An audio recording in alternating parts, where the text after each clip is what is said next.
Hello everyone, welcome to Quantsapp. मेरा नाम विघ्नेश है। क्वांट्सएप में आप सबका स्वागत है। अभी अगर आप क्वांट्सएप में नए जुड़े हो और अब तक आपने क्वांट्सएप का एप्लीकेशन इंस्टॉल नहीं किया है तो कृपया जल्दी से क्वांट्सएप का एप्लीकेशन इंस्टॉल करिए।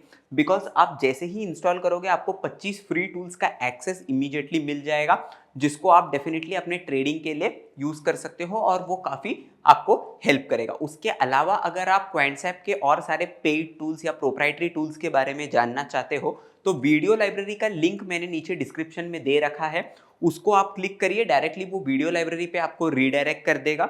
ओके, वहां पे आप क्वांट्सएप के सारे टूल्स को देख सकते हो। एंड अगर आपको कोई भी क्वेरी आती है तो इमीडिएटली ऊपर हेल्पलाइन का नंबर दिया है, आप उस पर हमें कांटेक्ट कर सकते हो। ठीक है, तो आज का टॉपिक क्या है, आज हम किस बारे में बात करेंगे? आज हम थोड़ा सा म्यूचुअल फंड्स के बारे में बात करेंगे, म्यूचुअल फंड्स के स्ट्रक्चर के बारे में बात करेंगे और कुछ स्कीम्स के बारे में बात करेंगे। ठीक है, बेस्ड ऑन स्ट्रक्चर अगर मैं देखूं तो दो तरीके के फंड्स होते हैं। ठीक है, types of funds. Okay, based on structure, types of funds. Okay, types of funds based on structures. Okay, पहला वाला अगर मैं देखूं तो वो है open ended scheme. Open ended scheme, ठीक है, और दूसरा है मेरा क्लोज एंडेड स्कीम।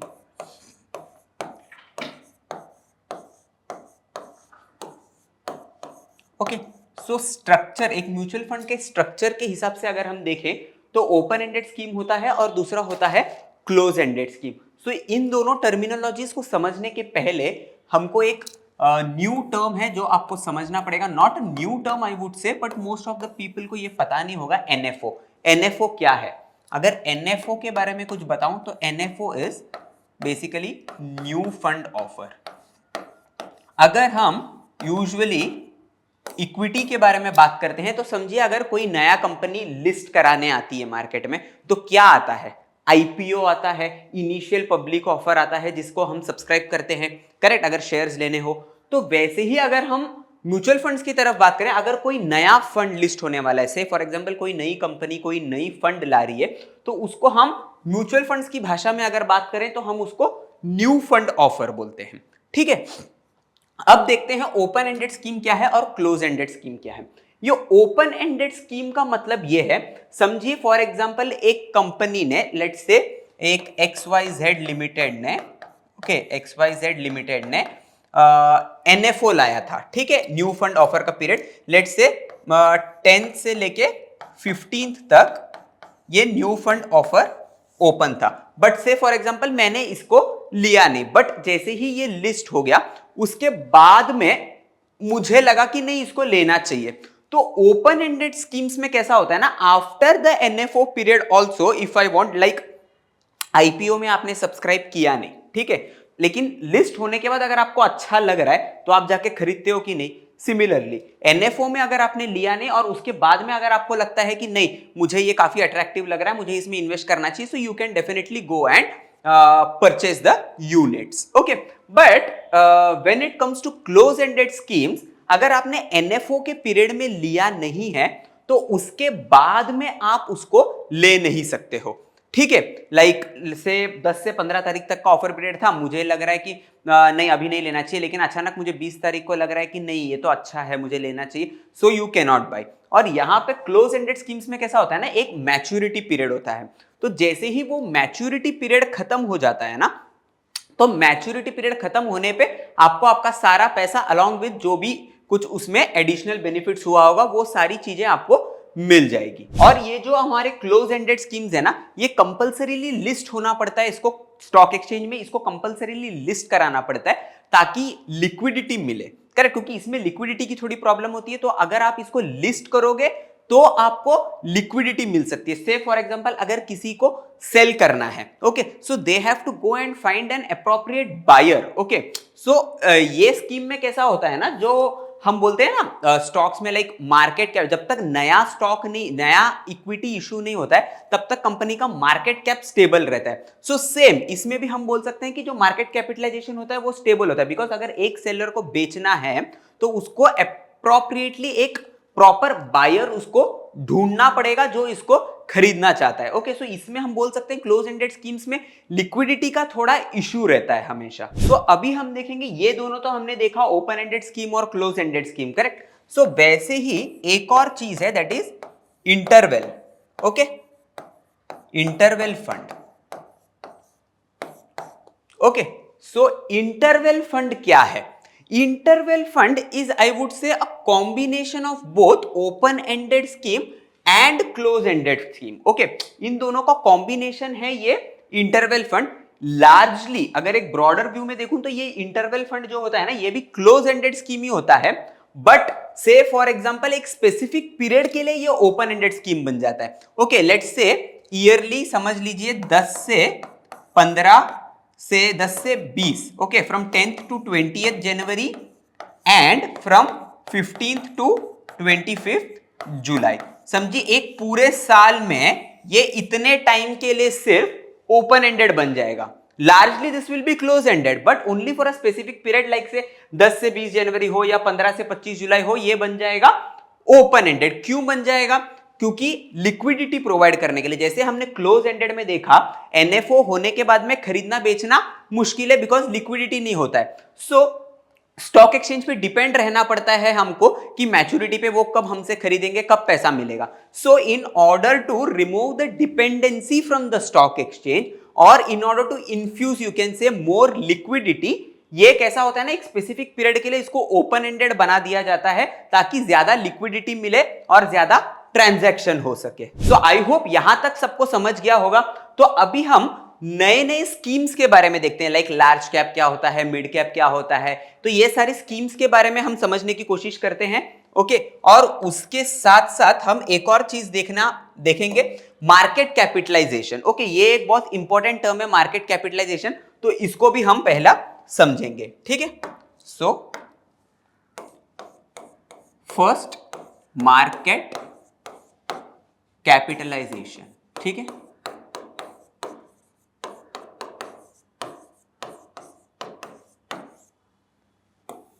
अब मार्केट कैपिटलाइजेशन के हिसाब से अगर हम देखेंगे तो usually it is categorised into large cap, mid cap and small cap, correct. तीन चीजें हैं। अब कौन से कंपनीज लार्ज कैप में आती है, कौन सी कंपनीज मिड कैप में आती है और कौन सी कंपनीज स्मॉल कैप में आती है, ठीक है। सो जो लार्ज कैप में आती है ना, based on market capitalisation.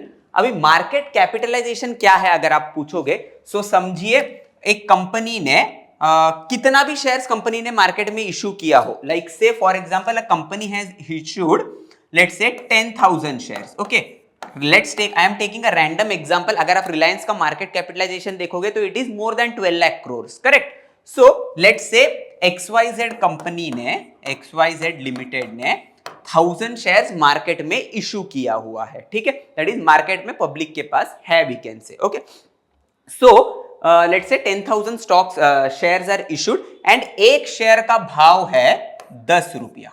Okay, सो कितना बन जाएगा market capitalization? It will be 1 lakh. So basically market capitalization is nothing but the number of shares issued into the share price of one share. This is market capitalization. So समझिए एक company का market capitalisation 1 lakh है, किसी और company का समझिए 5 लाख है। So based on market capitalization, large cap उन कंपनियों को माना जाएगा जो 1 से लेके 100, मतलब top 100 companies you can say. Okay, based on market capitalization top 100 companies जो हैं they will come into large cap. Based on market capitalization 101 से 250 के बीच में जो आते हैं they will be termed as mid cap companies. Based on market capitalization post 250 जो भी कंपनीज आते हैं वो सारे माने जाएंगे small cap. Okay, so I hope ये चीजें आपको क्लियर रहेंगी मार्केट कैपिटलाइजेशन के बेसिस पे कि कौन से कंपनी को लार्ज कैप बोलते हैं, किसको मिड कैप बोलते हैं, किसको स्मॉल कैप बोलते हैं। यूजुअली कैसा है ना, पब्लिक का एक मिसकंसेप्शन होता है कि कंपनी के शेयर के भाव को देख के है ना वो उसको लार्ज कैप है मिड कैप। अब समझिए कोई एक कंपनी है, लेट्स से डॉक्टर रेड्डी, जिसका स्टॉक का भाव है 5000 के आसपास, तो 5000 अगर स्टॉक का भाव है तो वो लार्ज कैप होगा, ऐसा लोग मानते हैं, but that is wrong. Okay, so market capitalization के हिसाब से large cap, mid cap, small cap निकालने का तरीका ये है। आई होप ये चीजें आपको क्लियर हुई होंगी। ठीक है, तो ये सारी चीजें आपको क्लियर है। अभी हम देखेंगे स्कीम्स। ओके, म्यूचुअल फंड्स के बहुत सारे स्कीम्स होते हैं, like large cap, mid cap fund, small cap funds और हाइब्रिड फंड्स, ऐसे बहुत कुछ होते हैं। Correct. So first let us go and understand. Okay, so give me a second. So first we'll understand what is multi cap fund. Okay, multi cap fund. So multi cap fund क्या है ना, it invests across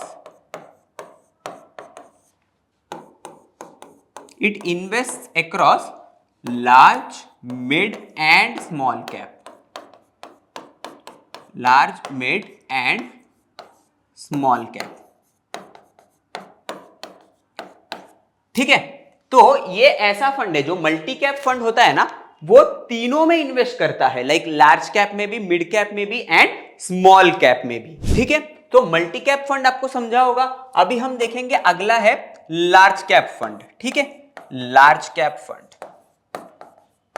अब ये large cap fund क्या है ना, ये invest करता है only in large cap stocks, invest in large cap stocks.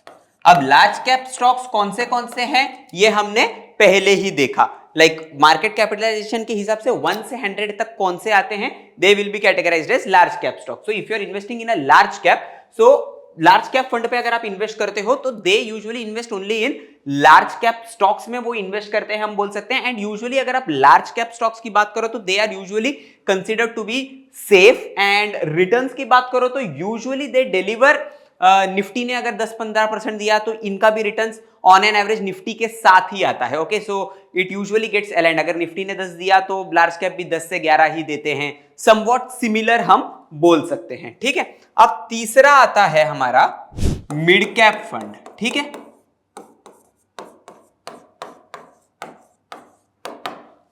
अब मिड कैप फंड क्या होता है ना, दे usually invest only in mid cap stocks. Okay,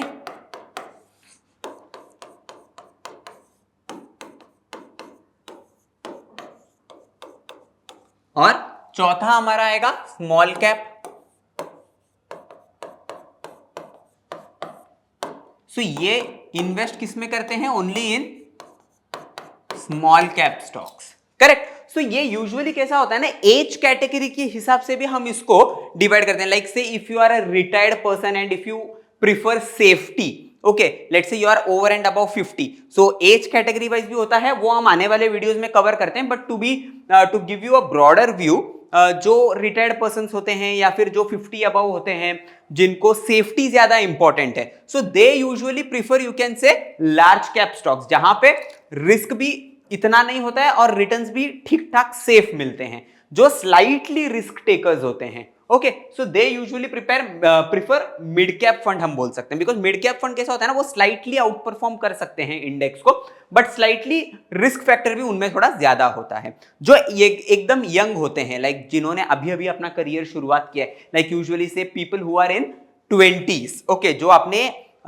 एकदम स्टार्टिंग फेज में, लाइक से 20-25 ईयर ओल्ड या 30 के अंदर हो, तो वो लोग यूजुअली है ना स्मॉल कैप फंड के लिए जाते हैं, बिकॉज स्मॉल कैप फंड ऐसा होता है ना जो एकदम अच्छा खासा रिटर्न्स भी डिलीवर कर सकता है, but on the contrary if you see, risk जो होता है वो भी काफी हाई होता है। सो यूजुअली जो एकदम बिगिनर्स होते हैं, जो एकदम 20s में होते हैं ना, जो एकदम रिस्क ले सकते हैं, जो जिन पे कोई डिपेंडेंट नहीं है, they usually go for small cap fund, we can say. तो अभी अगला आता है dividend yield, dividend yielding stock. Okay, dividend yielding scheme बोल सकते हैं।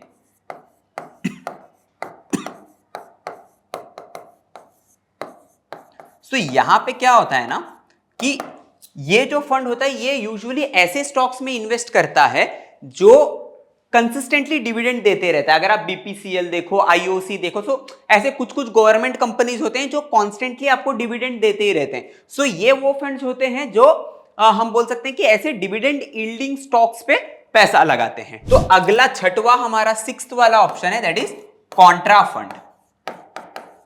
ओके, सो ये जो कॉन्ट्रा फंड होता है ना, ये काफी इंटरेस्टिंग कंसेप्ट है। मैंने भी इसको बहुत पहले पढ़ा था, even I loved this concept. So Contra fund क्या होता है ना, let's say state bank of India का कॉन्ट्रा फंड है, कोटक का कॉन्ट्रा फंड है, सो हर किसी का कॉन्ट्रा फंड है। You can definitely go and check out their portfolio, like वो लोग किस में इन्वेस्ट कर रहे हैं। It's quite interesting I would say. So SBI Contra fund का एक बार मैंने चेक किया था, so I found some quality stocks over there. Quality stocks नहीं बोलूंगा मैं, बट क्वाइट इंटरेस्टिंग पिक्स में बोल सकता हूं। सो यूजुअली जो मार्केट के अगेंस्ट होते हैं ना, ये उनमें पैसा लगाते हैं। लाइक समझिए मार्केट अच्छा खासा भाग गया और समझिए कोई एक आधा सेक्टर है लाइक जो अंडर परफॉर्म कर रहा है या फिर काफी चल ही नहीं रहा है। सो ये यूजुअली उन सेक्टर्स के जो डायमंड्स होते हैं, डायमंड्स इन द सेंस उस सेक्टर का जो हैवी वेट होता है या उस सेक्टर का जो अच्छा स्टॉक होता है, क्वालिटी स्टॉक, ये उनमें लगाते हैं। ये मार्केट के अगेंस्ट में बेट करते हैं, हम बोल सकते हैं। जो मार्केट के साथ चल रहे हैं दैट इज फाइन, बट जो नहीं चल रहे हैं, जो अंडरडॉग्स है, जो परफॉर्म नहीं कर रहे हैं, ये उसमें होता है। तो यहां पे कैसा होता है ना, रिस्क रिवॉर्ड काफी हाई होता है। ओके, तो यहां पे रिटर्न्स आपको ऑन एन एवरेज एनुअली आप बोल सकते हो आपको 30% भी मिल सकता है, but at the same time risk भी काफी ज्यादा होता है इनमें। ठीक है, तो अभी सेवेंथ ऑप्शन, अपना सेवेंथ वाला क्या है, last we can say it's flexi cap fund. Okay, flexi cap fund. So ये फ्लेक्सी कैप फंड क्या होता है ना, this is quite similar to I would say multi cap. हमने जो पहला ऑप्शन देखा था multi cap fund and flexi cap are more और less same you can say, because flexi cap भी वो फंड्स है जो mid cap, small cap and large cap के कॉम्बिनेशन में पैसा इन्वेस्ट करते हैं। लाइक से थोड़ा लार्ज कैप में, थोड़ा मिड कैप में एंड थोड़ा स्मॉल कैप में। But the only difference between flexi cap and multi cap is उनका जो प्रपोर्शन होता है ना, लाइक से लार्ज, अभी आप मल्टी कैप की बात करो तो मल्टी कैप आप बोल सकते हो लार्ज कैप में थोड़ा कम इन्वेस्ट करेगा, स्मॉल एंड मिड कैप में ज्यादा इन्वेस्ट करेगा। अगर आप फ्लेक्सी कैप की बात करो तो they will invest more in large cap and they will slightly reduce their investment in small and mid cap. So just proportion का डिफरेंस होता है। Like multi cap large cap में ज्यादा करेगा, फ्लेक्सी कैप लार्ज कैप में कम कर सकता है। So that's the only difference. So वो कौन सा फंड लार्ज कैप में ज्यादा करेगा और कम करेगा, वो काफी इन डेप्थ चीज है, उस पे हम बाद में जाएंगे। Okay, so the only difference is अगर आप एकदम रिस्क टेकर हो सो you can choose that fund जो लार्ज कैप और मिड कैप में कम करके स्मॉल कैप में ज्यादा कर रहा है। If you are like say you are not willing to take any risk, then you can go for those fund where large cap में ज्यादा फंड एलोकेटेड है as compared to mid and small cap. Correct? So इतने सारे हमने funds के type देखे। I hope आपको definitely पसंद आया होगा। एंड इसी तरह आपको म्यूचुअल फंड्स के बारे में और ज्यादा जानकारी चाहिए और आपको कुछ स्पेसिफिक इंफॉर्मेशन चाहिए तो वीडियो से जुड़े रहिए, क्वांटसेप से जुड़े रहिए और कमेंट सेक्शन में जरूर बताइए आप क्या जानना चाहते हो, ताकि हम उस वीडियो को जितना जल्दी हो सके उतना जल्दी हम रिलीज करने की कोशिश करेंगे। ठीक है, तब तक के लिए धन्यवाद।